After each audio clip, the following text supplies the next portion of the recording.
Arsenal back as title favourites, Tottenham properly in a relegation battle, and as always, though through gritted teeth this week, Dino's got three top draw tactics employed by the Gunners to see off their bitter rivals and maintain their 5-point lead on Manchester City. Dino, as Mike Skinner would say, dry your eyes, mate, and let's have point number one, please. Yeah, all right. Let's. I'll maintain my professionalism throughout, as ever. Okay. Yeah. Point number one: the Yock and Roll star, Viktor Gyokeres, absolutely outstanding performance. And the first thing I want to point out is the way that he went about his hold-up play and his physicality in the game. Now, that's one thing that's been talked about quite a lot, is that he's not involved in the game as much as he should be. This was completely different. 42 touches, I think it was, the most he's had in a Premier League game since he signed. And there was one particular reason for that, and it was his starting position. And that sounds really simple, but what they did and what they've obviously worked on in the week is make sure he moves off the centre-backs.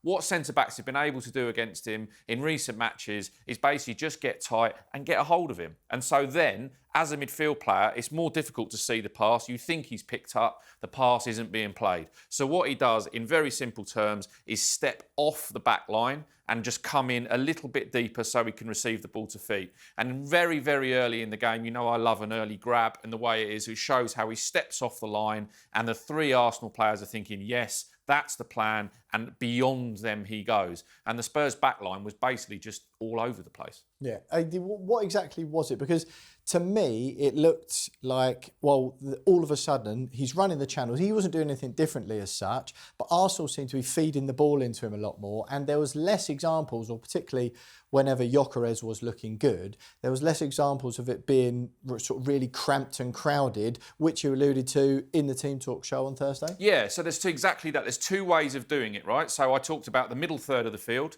where he's got more involved and he's definitely improved. And this was a step even further than that, where, as I say, he steps off and comes into that line. But when Arsenal, as they will inevitably do, move play up towards the edge of the opposition area, go into those attacking areas, what he then does is an in-to-out run. So there was a few occasions before his goal and then for his second goal where he starts in a more central position and runs outwards into sort of a inside to out sort of right centre-back has got to go and pick him up. And then that opens up all that space. But you're spot on. One of the things I brought up in the Team Talk show was just an idea and credit, and I'm not for a second suggesting that Arsenal and Arteta has watched this, so all credit to them for the way that they've gone about it, is you've got to implement these things in a game, is that they've said, well, we've got too many players in attacking areas, which means there's too many defenders, which means the space is crowded. And I kind of explained that in the Team Talk show. So what they did in this was they didn't send Hincapié and Timber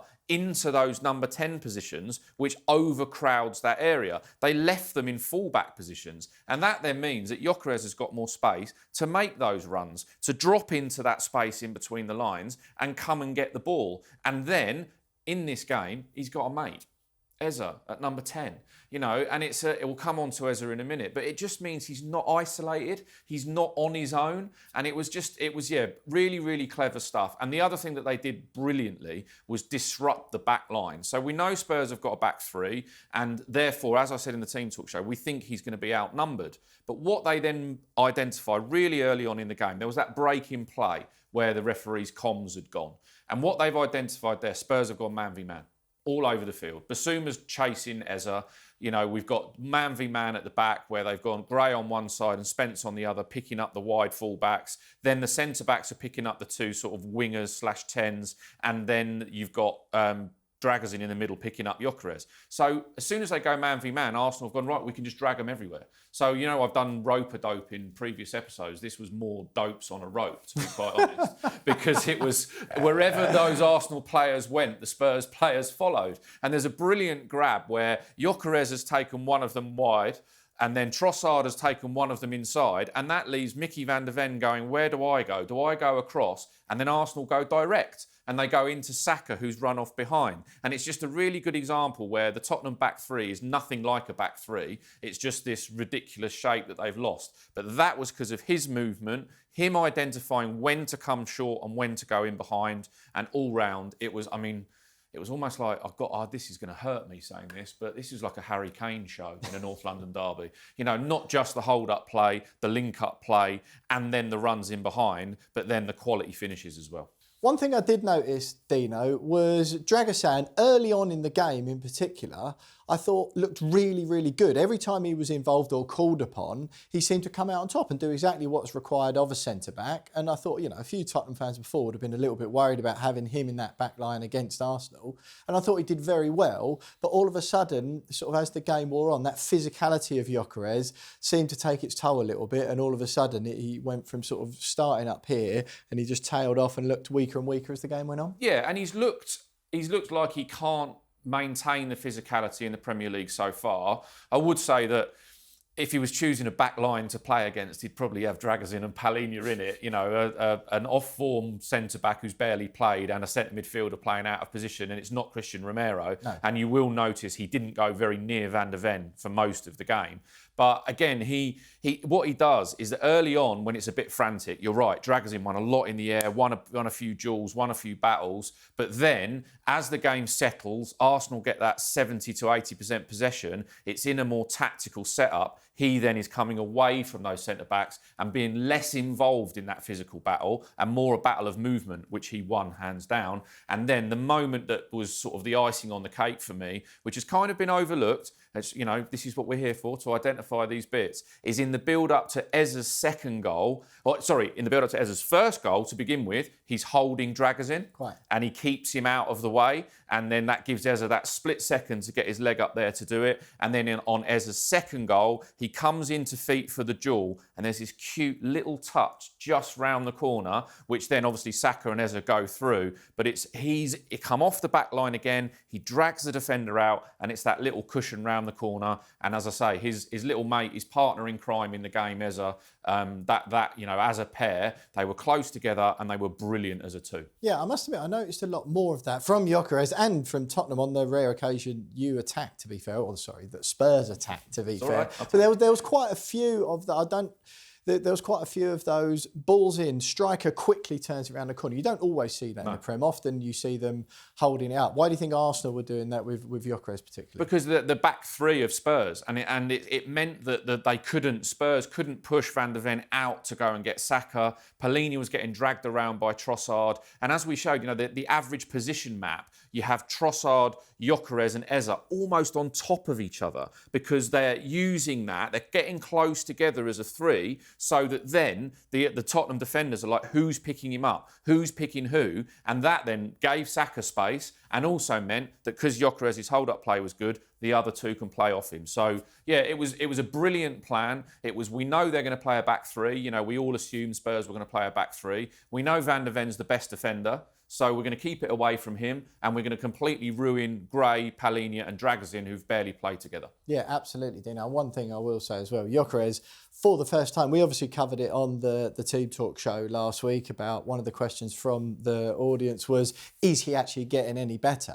That's the first game I can remember that really sticks out for me where he looked brimming with confidence for the entire game. Obviously the goal helps naturally, but his entire performance was brilliant. And if he's sort of recreating a few more of them for Arsenal going forward, might have taken a little bit longer than fans would have liked, but dangerous proposition. Yeah, very much so. But a really key thing you mentioned just there before, they gave him the ball. Arsenal were much more direct, miles more vertical passes. And as we showed with one of those runs he made early on, an into-out run where the direct pass, I think was from Declan Rice, goes in behind and then he cuts inside Dragosin and has a shot. And as you say, then he's thinking, yes, they're giving me the ball. I'm going to get 1v1 versus Dragosin and I'm going to score goals. And he did. Yeah, they're giving me the ball doing things that I'm good at as well, rather than getting into those cramps. So it works both ways. Definitely works both ways. Right, point number 2 then, Dino. Eze, the chess master. I mean, all the headlines this morning about Eze, but Gyokeres obviously man of the match performance, but Eze getting the plaudits for his goals, of course. He come in a little bit of sort of concern. He hasn't quite hit the ground running as Arsenal fans would have liked after courting him all summer and nicking him away from Tottenham at the last minute.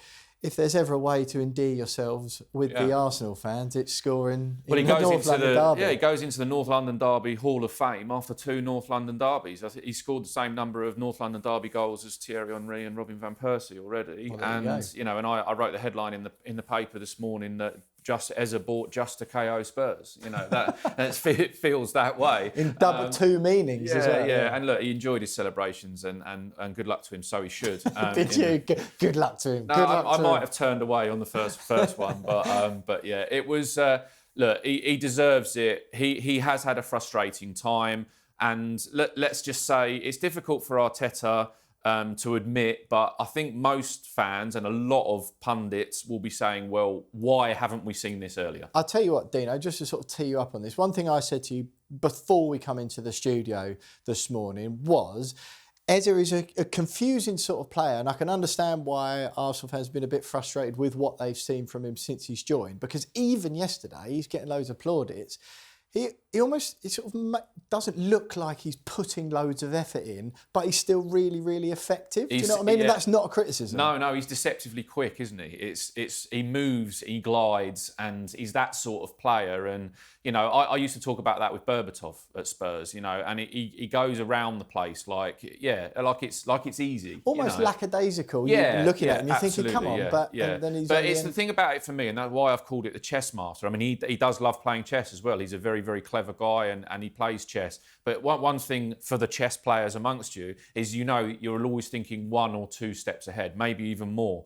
Same snooker player as well, maybe. And he certainly snookered Spurs, didn't he? But what he's doing is, when the ball goes to a wide player, and we try and coach boys to do this, but it's so hard. Where's it going next? Where's the ball going to go next? And at Premier League level, it's so fast that maybe you are thinking 1 or 2. And a couple of times, and we'll show a grab of this, is where the ball goes to Timber or Hincapié, and in this occasion it's Timber. And as the ball's going to Timber, everybody else is thinking, where's my position? Eza's thinking, where's that little space? And as I mentioned before, because of Arteta's setup where he doesn't push the fullbacks on, he's created these little 2 circles of space for Eza, for Saka and for Trossard and Gyokeres to come into to receive the ball. Whereas if the fullbacks are already in there, that space isn't there. But Eza's thinking, as the ball's going across, where am I going to get it? He runs in the space. Look, I actually thought Basuma had an okay game, but when I watched it back for the second and third time for my sins, I kept seeing that Eza's just gone, there's the space I'm going, and he leaves Basuma, who was his man marker, behind. And on that occasion, little ball in, plays it round the corner to Saka, and he just kept being 1 step ahead. And again, as I mentioned, for the direct passes for Gyokeres, he then goes into a gap so that Zubimendi, Rice, the centre-backs, can give it to him in the number 10 position quickly. And in previous games where Ødegaard, Marino, Havertz, and even himself in previous games have been dropping so deep that they're not affecting the game back there. When they get the ball, that allows the other team time to get back. In this, he was playing as a proper 10. And as we'll see from his touch map, he's all around in the 10 positions. He had very few, I think it was 5, 6, 7 maybe touches inside his own half. Don't go back in there. Stay in the position we want you to be in. Zubimendi or Rice win it back, give it to him between the lines, and he turns and goes and causes Tottenham a problem the other way. So it was really, really, really good. And the other thing is Gyokeres did the block thing for him on his goal. He does the block thing for Gyokeres' goal. The first Gyokeres goal straight after half-time, Eza goes across, I think it's Draggers in again. He takes him out the game, which means that Gyokeres gets the ball for the goal. So working as a pair, almost like an assist block for that goal, was just excellent. An excellent all-round show. Look, I don't think he's going to play every week there again, but in these games, he's a specialist, isn't he, for these type of games? And if that's what takes them to the title, then it'll be money well spent, won't it? Exactly. It's that strength in depth, isn't it, Dino, that we were saying last season was probably the reason, or last couple of seasons, why Arsenal haven't quite got it over the line. Totally different situation this week. Bukayo Saka, Dino, for point number 3. We often talk about him in the early stages of Arsenal shows because he's such a superstar, but he's relegated to point number 3 today. Such were the performances of Gyokeres and Eza, but you were still very impressed. Yeah, and we talked in the previous show, in the Team Talk show, about him potentially playing number 10. Obviously, that didn't happen in this game, but one thing that was very noticeable was he was actually picking up very similar spaces as he did when he played number 10. Quite. You know, and that again was a plan. That was a tactical plan. And we'll show his touch map of this as well. He's not bolted to the touchline. He's not over in that space. And as he often is, and pushed out there, and then he's easier to defend. As I talked about in the Team Talk show, then the touchline is the defender's friend. You know, he can push Saka right out wide and do that. And what Arsenal did incredibly cleverly was, you know, he is their star man.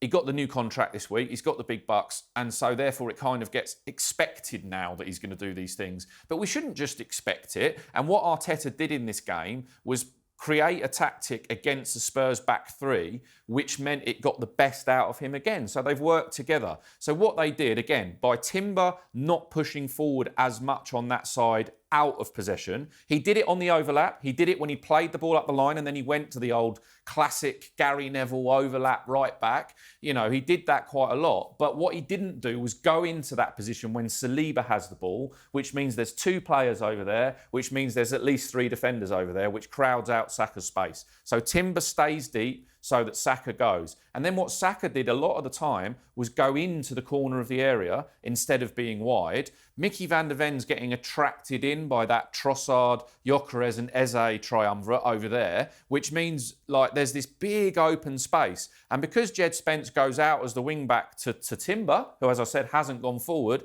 that creates that big space in there for Saka to operate in. And it ended up being Pat Sarr. And as soon as Saka gets 1v1 against Pat Sarr, he's thinking, "Ooh, there we go, happy days. I've not got Mickey van der Ven, and I've not got the very, very good 1v1 defender that is Jed Spence." And so that was a plan. It was a plan to isolate Spurs in an area they didn't want to be. And it was then against a back three, you need your left centre-back to be almost a de facto left-back against someone like Bukayo Saka. But that wasn't the case, and it opened up that big space. And then the other thing, how often last season did I talk about Saka's 1-2s? Yeah. All the time. Best 1-2 player in the world, okay? And this season, it was only yesterday I thought, I haven't talked about it. I haven't talked about it this season. That's gone out of Arsenal's play. Yep. And I don't know why that is. And then I saw why it is. Because Gyokeres is occupying the centre-back in the right position, and then Eze's there. So whereas Ødegaard would have been deeper on that little triangle that we've talked about before, right, then Eze is in a proper number 10, close to the centre forward, and then Saka comes in from the corner of the box and he sees Eze. So he goes happy days into Eze and then for the 1-2 again. So the 1-2s were back. Saka attacking the corner of the box was back. He was coming inside. Spurs did actually quite a good job a lot of the time because of how quick Mickey van der Ven is to make those blocks from that shot. But he caused all the problem down that side. And it was, again, he's come third in man of the match probably. As you say, we've relegated him down there. But on another day, he could have easily been man of the match as well. Absolutely. Brilliant stuff, Dino. Well played, by the way, of getting through that one. Very admirable. Professional commitment to tactics exposed. Just one really quick one. I've only got time for a one-word answer on this one. What did you think of Tottenham? No comment.